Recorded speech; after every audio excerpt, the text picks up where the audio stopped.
This is a 1920s vintage RCA model 103 Tapestry speaker. It goes with my antique radio, which I'll show in a separate clip.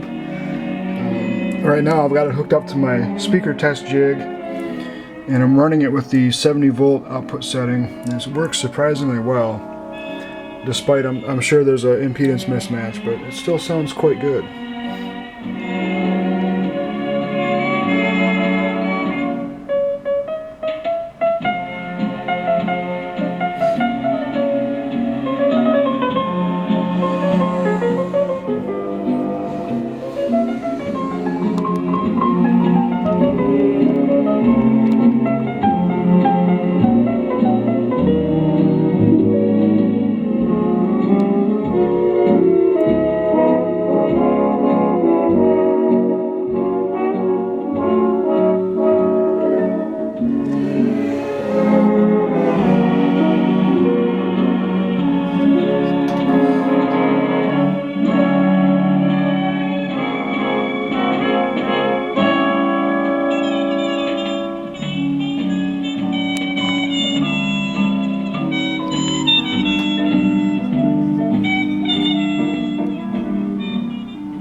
Not a bad sounding speaker at all. If it had a little bit more treble response, it would sound fairly modern, actually.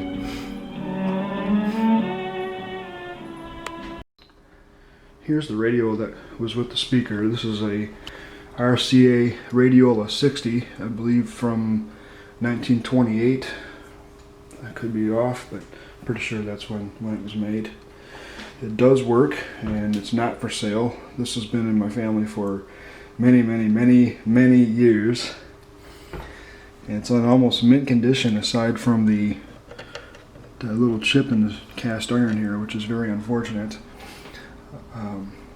This hasn't been run very often, but I think the last time we had this powered up was maybe a couple weeks ago, just for a few minutes, and other than needing some cleaning up, it works as normal.